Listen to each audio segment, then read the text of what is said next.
Le Point Bourse vous est présenté par Bourse Direct.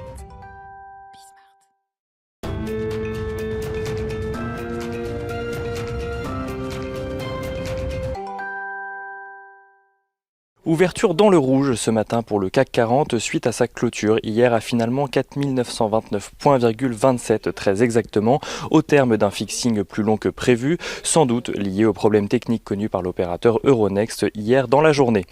Les investisseurs se montrent prudents ce matin alors que les négociations en matière de plan de relance patinent aux États-Unis. Nancy Pelosi, la présidente démocrate de la Chambre des représentants, et Steve Mnuchin, le secrétaire d'État au Trésor, se sont de nouveau entretenus hier pour tenter d'aplanir leurs différences de point de vue.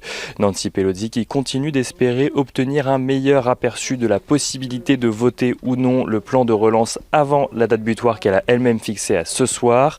Autant dire que pour le moment, les négociations ne semblent pas plus avancées que ces dernières semaines. L'instauration d'une date butoir rajoutant un facteur d'incertitude aux investisseurs. L'aggravation de la pandémie à l'échelle mondiale est également dans tous les esprits alors que le nombre d'infections dans le monde se rapproche des 40 millions.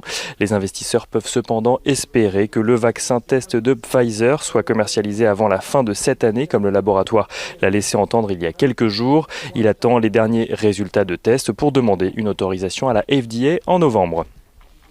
Côté entreprise, Rémy Cointreau publie un chiffre d'affaires en repli de 4% au deuxième trimestre de son exercice décalé.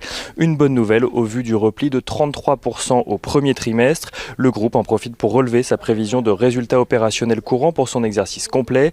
Il passe d'un repli de 35 à 40% à un repli de 25 à 30%.